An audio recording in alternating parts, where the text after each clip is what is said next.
Wow! Hello! Welcome to Loyalty Cup. This episode brought to you today by Activia. Get your booty clean. It's tasty and good for you. Inside and out. It's not... It's alright. Hello and welcome to a new spooky episode of Loyalty Cup Halloween Special. Today we're talking about the 2018, what is it, a continuation? It's a direct sequel, reboot, reimagining of the original Halloween from, was it 1978? It's gonna be very difficult with the mask. So we're 40 years in the future. This movie goes ahead and gets rid of all of the other sequels, all the spin-offs, and is actually just a direct continuation of the first Halloween. So we're 40 years in the future. Laurie Strode has gone a bit batty. She's now a grandmother. Daughter is played by Judy Greer. She has a granddaughter. Andy, named Allison. How's she doing? Not so good. She lives in a secluded home with barbed wire fences, a whole 9-yard security system, giant fog lights, trapdoors, hidden compartments, weapons. Yeah, she's suffering from severe PTSD. She has turned her home into basically a fortified compound built just to protect her and her family in the event that Michael Myers ever escapes. What do you think about this movie, Andy? I think it had a lot of really cool scenes that Halloween fans are going to love. There's a lot of callbacks to the originals. That makes it fun. But it also seemed like a movie made for fans by people who recently saw the other movies. There's so many callbacks it's almost distracting. There are some horror tropes that I wish they wouldn't have included. Yeah, the movie is very cliche. If you're thinking this is going to be a step forward in the series or it's going to tread any new ground, you will be sorely disappointed. It really is just... It feels like a cash grab to me, and it hurts to say that, and I was actually disappointed. I came in expecting this to either have some closure to the story or to maybe even wrap it up, wrap up the series and just kind of go out with a bang. I was expecting a much more serious film, and what I got was, it just felt kind of thrown together and loose.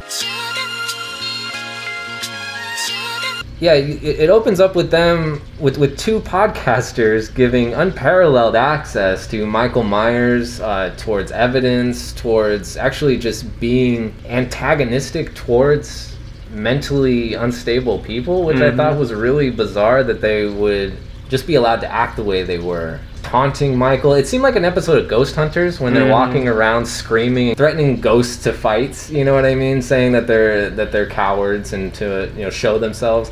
This is basically what this guy does, is he shows up with his mask screaming at Michael to say something, and he's allowed to do this. And so right off the bat, you're hoping these people die, and they do. I mean, it's a slasher film. How'd you feel about that aspect of the film? I think that was the most fun part. I think a lot of people come into the Halloween franchise expecting to see, Michael Myers, the boogeyman, the guy who's going to be in your closet, is going to be behind, every door, every turn, coming after you. And they pulled that part of the film off. I think a lot of the scenes that connected those slasher film scenes felt like they were there just to connect the other scenes and maybe weren't fleshed out as much. So yeah, I'm a little conflicted about that.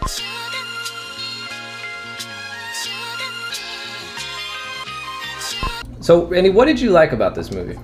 I think there were some scenes that were really beautifully filmed. The prisoner transport scene where the bus crashed, that was awesome. I think it was a callback to the Halloween 2, where the one insane asylum gets busted open and everyone escapes. And, these crazy guys are just walking the streets in their robes. But that scene was beautiful with the lights and the crashed car at night. The laundry sheets and the one motion sensor scene. I think those are all really beautiful, kind of inventive scenes. You love the laundry sheets, huh? Yeah, I was waiting for Michael Myers to pop out, and he didn't. Personally, I love the setting of it. I like that they went back to Halloween night in a neighborhood. I always love that aesthetic of just people running around enjoying Halloween while there is a legitimate psychopath walking amongst them. When Michael first shows up on the scene, when he first shows up in the neighborhood, just walks into the shed, grabs the hammer, beats the woman to death for no reason, takes a knife, goes into another house, stabs that woman in the throat for no reason. I was pumped at that point. I got really excited because I thought, oh great, we're just gonna have Michael Myers cruising through this neighborhood, basically door to door, killing this entire town. That's the movie I wanted to see. Instead, it turned into Michael Myers just goofing off, really, hiding in the house, spooking people. It got a little silly. You started to think, oh, now Michael's been locked up for 40 years. He's going to go stretch his legs a little bit and go creep people out, which I guess is funny. Really, that was kind of it. You know, after that, I just found myself being more and more disappointed. I guess we're going into things we didn't like. The whole vibe of the movie was strange. It was written by, you know, comedy writers, but I'm wondering why. You know, there were so many, like, basically bits and little skits thrown in that just kind of changed the tone of the movie and turned it into, like, something that seemed like it was trying to be fun or funny, but kind of fell short. I was in a packed theater, and the parts that were clearly supposed to get a laugh didn't, and it was weird. Like the dad talking about getting peanut butter on his penis. Well, and threatening to kill the rats because they pooped under his sink. Those are weird. Her dad was just weird. He was just a strange guy saying strange things, but it didn't end there. It was also with the police officers with their talking about what they eat for lunch. Well, who cares? The new Loomis being able to lift a unconscious Michael Myers easily into the back of a vehicle. Now we're just talking about Michael Myers is supposed to be like a, you know, ginormous killer monster dude. Jumping into other things that are just kind of weird. You can give it some leeway, but to think that this guy, I actually didn't know what I was seeing at first when he starts dragging Michael Myers into the back of the truck, dead weight, and just propping him up there. I know we're talking about a movie here, but it took me out of it. It was unbelievable, and it just felt, the whole thing was just kind of loosely done, just kind of put together, and I wasn't really sure what their intention was with it. It really seemed to me that it's just a cash grab. I mean, it just reminded me of old throwaway sequels that you would get through the 80s and 90s, you know, where you just take a character and then throw a group of writers at it and create a scenario for him to go kill. I mean, I really was expecting something new, something exciting, some type of like reboot to the franchise, like, and maybe that's what this is, and that's what it will end up being. But for me, it just felt like just a cash grab. Like, it didn't. Why do we have to have this entire family? Not one person in the movie dies. That's part of, you know, the dad, but the lineage is completely there. I thought for sure they would kill off Jamie Lee Curtis in this movie. Well, and they make a point to show the dad's not part of the family when Judy Greer was talking to her daughter after Jamie Lee Curtis shows up to the dinner party, and she's kind of saying, you know, I've talked to her grandmother, she has issues, all this stuff. The dad's talking to the boyfriend out in the parking lot about football. Besides that, I think they just make a point that his character is kind of incidental, and that's why he meets his end, but none of the lineage girls are killed in this movie. Yeah, then what are we doing? Like, what was the point of this film? One thing that took me out of it was all the callbacks to the original. There were way too many, and it becomes distracting, and it really kind of points towards that they are just making the movie for the fans. They're not trying to reinvent the franchise or anything. It's just kind of self-indulgent at that point. Yeah, very much so. And I know that a lot of people are really enjoying this movie, and maybe that's why. It's because, like, hey, look, it's a Michael Myers movie that is totally just getting rid of all the sequels and everything, but also referencing them in the same movie. It's really weird because the continuity of the Halloween films is already very convoluted and strange, which makes sense why they would get rid of all of it and make it easier on them. But at the same time, what a missed opportunity to, like, turn the show, like, what new stuff have we learned? What is this now? Like, you had the possibility you had a completely clean slate, right? What do we know now? Well, the thing I do like about that is they acknowledge, so many of the characters say, oh, that guy who just killed 5 people and he's in the hospital now, no big deal. Compared to today's standards, that makes news one night and then everyone forgets about it. So it's kind of absurd that Laurie Strode has ruined her life obsessing about her murderous brother, thinking he's going to escape at some point. It's not even her brother anymore. Because then when their kids are walking down the street and they say something about that, and she's like, no, that's just a story someone made up. Correct me if I'm wrong, but it's the second movie that you find out Laurie Strode is related to Michael Myers, right? Well, it's kind of absurd because the whole lore of the boogeyman and Michael Myers having this evil power is from the accumulation of 10 or 11 movies throughout the years, you know, showing how that happens. Or if you just have one movie where he kills a few people and he happens to get arrested and spends 40 years in an insane asylum, that doesn't sound that scary, and I don't know why she would prep and make booby traps for him. Like I said, easy for us to say how you should react to being legitimately terrorized early on. But you're right, because it doesn't feel legitimate. I think it would be much more compelling to kind of make this more of a story about Jamie Lee Curtis's character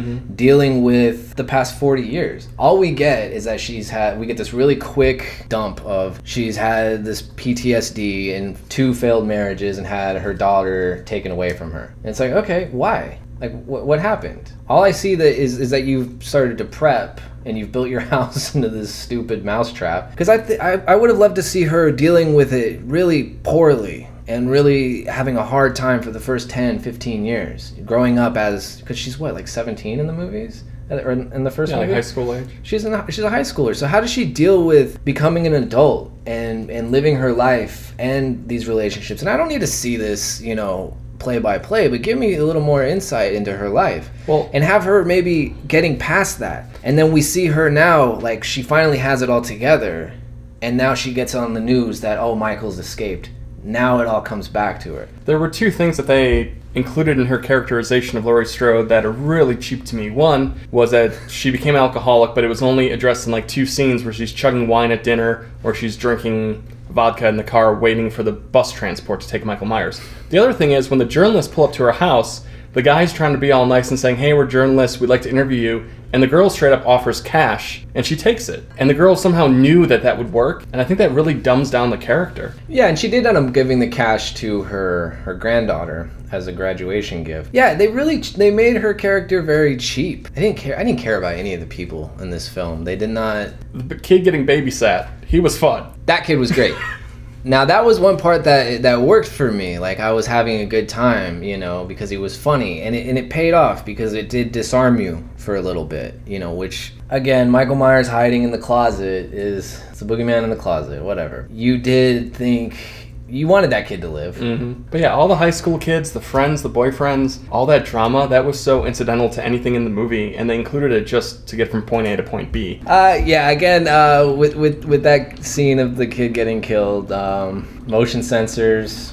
It looked cool, but I don't think it's realistic towards the Michael Myers character. He would have addressed that differently. Would he, though? And that's another... He doesn't seem to have any role. He's literally just a guy who walks around and kills. Because I know John Carpenter has said multiple times that Michael Myers is supposed to be some type of almost supernatural being, right? He's supposed to defy physics and rationality and all of that. And I don't think we saw that in this movie at all. Well, we saw him sit upright from a lying position again. Like Dracula. Which is just a very core thing. Yeah. It was all just super loose. I don't know. I was confused multiple times, and I'm just like, oh, this isn't necessarily a smart film. I don't think it's trying to trick me. I just couldn't follow at certain points. Lackluster. I was really expecting re-energizing Michael Myers film since there's been so much garbage, and then this just seems to fall in line with just another sequel to an established franchise. Well, I'm conflicted also because I was really excited about this, and after watching it, I almost feel like the Rob Zombie remakes are better than this one. And a lot of people complained about those, but those are fun and had a lot of, like, even the set design and the whole thing seemed different. And it seemed like Rob Zombie as a director and writer actually took control over it and like took ownership over it. This one, they tried to pander to the fans too much, and I think that was at the detriment of the quality of the films. Yeah, it does seem like not necessarily someone who set out to make a Halloween film. It just seems more like someone was given the opportunity to make a Halloween film and took it. This doesn't seem to be a passion project at all. It really just seems like someone had the chance to do it. This is what you got. And what you got was a movie that is unsure of itself. I don't know what they were really trying to say with this. Let's be a little self-indulgent for a minute. Yeah. What would you have done? I wouldn't have shown Michael Myers as much as they did. Regardless if you have Nick Castle reprising the role of Michael Myers, you don't have to show him as much as they did. I understand they showed his scruff and the back of his head but regardless, they showed the body, the shape way too much. The other movies, there's a lot of over-the-shoulder shots, or you see him from a distance approaching someone, or there's an implication that he's there. This one, they literally showed him kind of walking around, closing car trunks. Weird stuff that you don't want to see Michael Myers doing.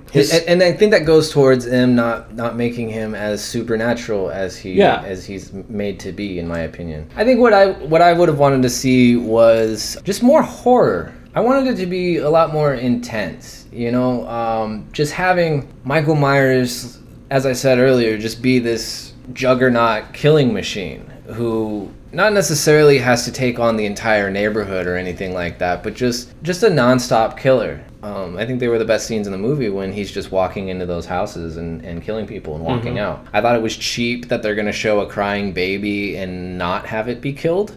That was weird to me.